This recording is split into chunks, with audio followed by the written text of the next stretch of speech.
Whether they like it or not, they're never getting rid of me. It's been a dream to join the MCU. The movie is called The Fantastic Four. I'll confess, I did all my stretching for... Fantastic Four First Steps now officially released by both Marvel Studios and the Walt Disney Company. We already have actor Pedro Pascal making things worse, far worse than they really need to be, by getting overly critical and striking back at both fans and critics that are bringing up box office debates, box office arguments. Sometimes I felt like I was in a Reed Richards science class, which is not what I really wanted to be in. Pedro Pascal is firing back. He's getting very tired of everything when it comes to critics. He's getting very angry over fans, talking about the box office, talking about specific characters in the film and how things were changed here and there.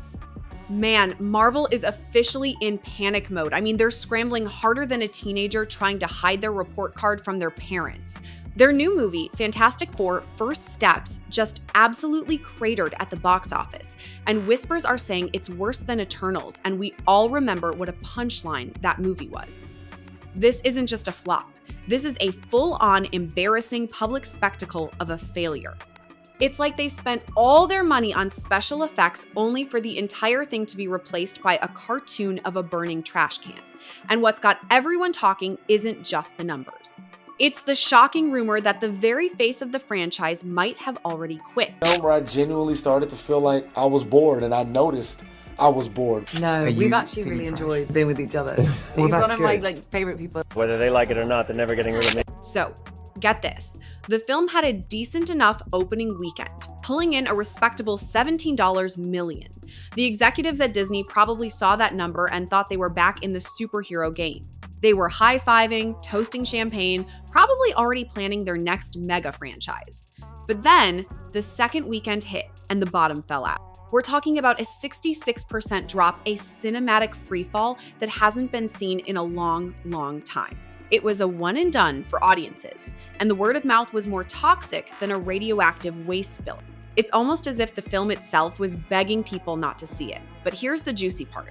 Look, on one end, you're going to have a lot of fans saying that this is a very weak or somewhat weak box office performance for the Fantastic Four. Others are going to say that it's a very strong box office opening. What's even more bizarre is that this was supposed to be Marvel's big comeback, the movie that would save the MCU and breathe new life into the franchise. Instead, it's fighting to crawl to just $500 million worldwide.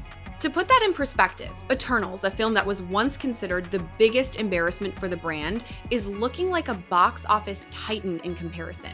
It's a complete and total humiliation. The charts don't lie. Every single update shows the film sinking deeper and deeper below even the most pessimistic of projections.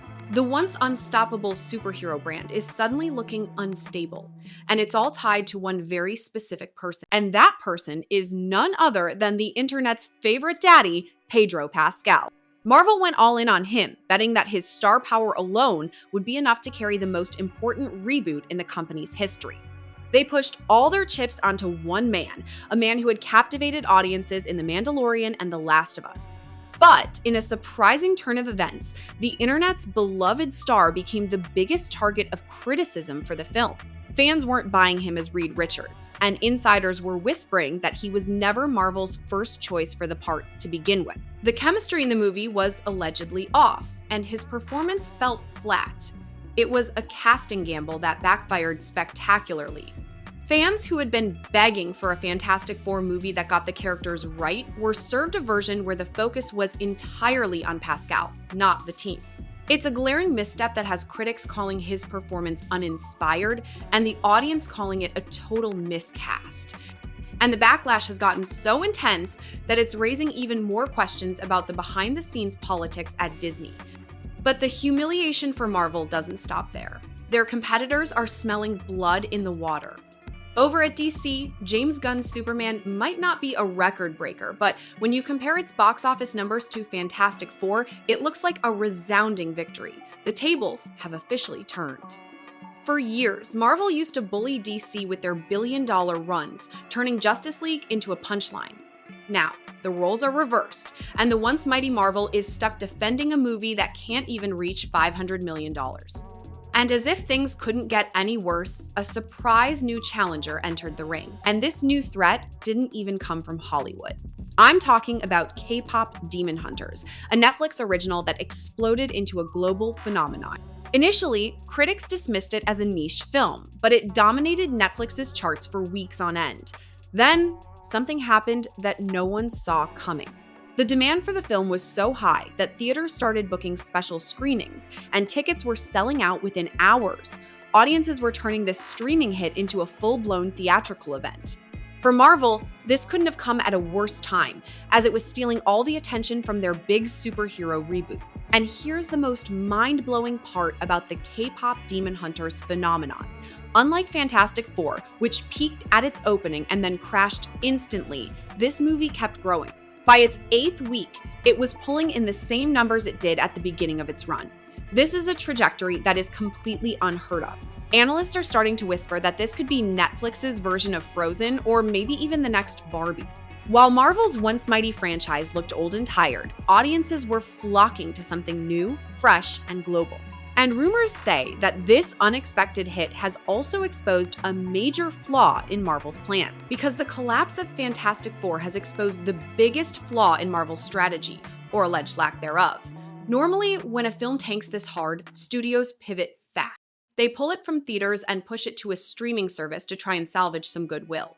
But Marvel is trapped. If they pull it early, the headlines will scream, "Total failure!" If they leave it in theaters, the numbers will keep dropping for everyone to see. It's a lose-lose situation for a studio that once couldn't lose, and now it seems they are making another desperate bet.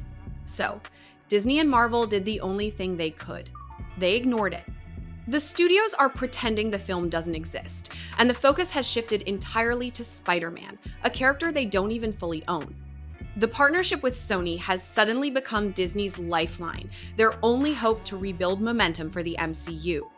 The strategy is clear. Bury Fantastic Four as fast as possible, hype Spider-Man to the extreme, and pray the audience forgets this disaster before Avengers Doomsday arrives. But even the most loyal Marvel fans are allegedly losing their faith. The collapse of Fantastic Four is more than just a single bad movie. It's a warning sign. For years, Marvel seemed untouchable, with even their weaker films still turning a profit. But this flop changed everything. Suddenly, investors are questioning whether the MCU is still the safest bet in Hollywood. Fans who once lined up on opening night are now skipping Marvel altogether, citing superhero fatigue. And the harsh truth is that they might be right. And this failure has also exposed a shocking secret about the future of the MCU. The movie that was supposed to be Marvel's ultimate event, Avengers Doomsday, now faces an uphill battle. The momentum has been drained, and it raises a terrifying question. Does the MCU even have a future at all? While Disney scrambles to bury the embarrassment of Fantastic Four, their rivals are seizing the moment. DC is holding its ground, and Netflix is rewriting the rules of global entertainment with unexpected hits. The superhero monopoly that Marvel once enjoyed is breaking apart in real time, and it's all because of one huge mistake that has gone under the radar until now. And that mistake is that this flop has proven that Disney is out of touch with its own fan base. The very people who for years had been asking for a faithful adaptation were given a version where the spotlight was on a miscast actor, not the team. The studio politics and name recognition allegedly mattered more than getting the role right, and the decision is now haunting Marvel. The fans who were once so loyal are now questioning why Disney keeps forcing certain actors into roles they don't fit, and it's a pattern of missteps that has become a huge problem for them. But the troubles for Marvel don't end there. There are whispers that the backlash against Pedro Pascal has grown beyond the movie itself, and online threads are filled with fans pointing to a pattern of missteps across Phase 4 and Phase 5. What was supposed to be Marvel's answer to the criticism has only proven their critics right.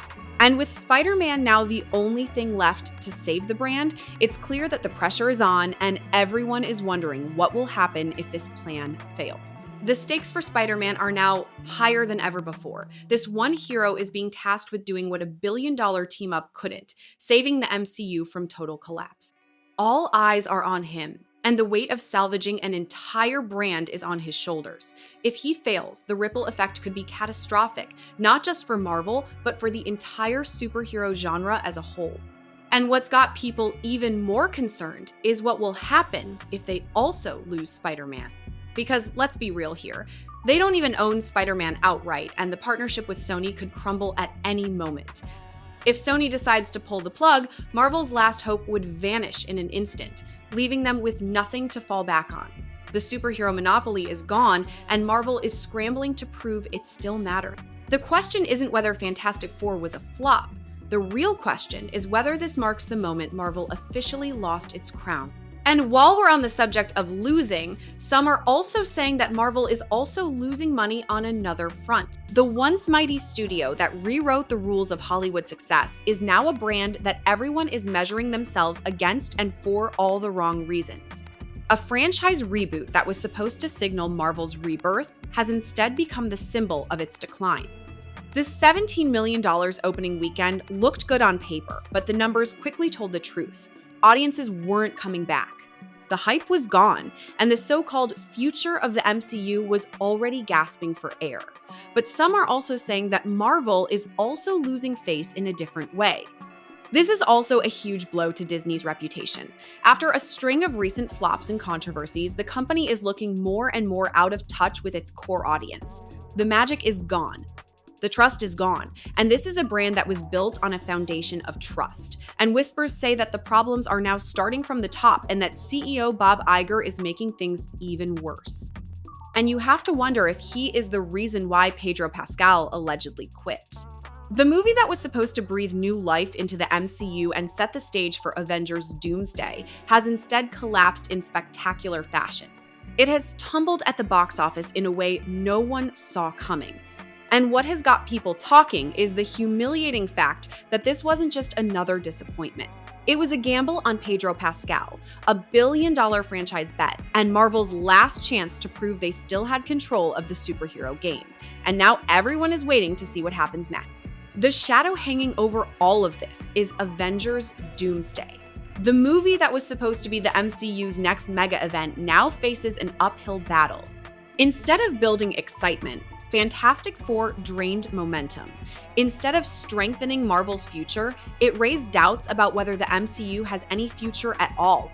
The entire superhero genre is now at a tipping point, and the future of the MCU is now in the hands of one man. And you have to wonder if it is even possible to fix this mess. Because a studio that once defined pop culture is now scrambling to prove it still matters. A fan base that is torn between nostalgia and disappointment, and a future that feels less certain than ever. The question isn't just whether Fantastic Four was a flop.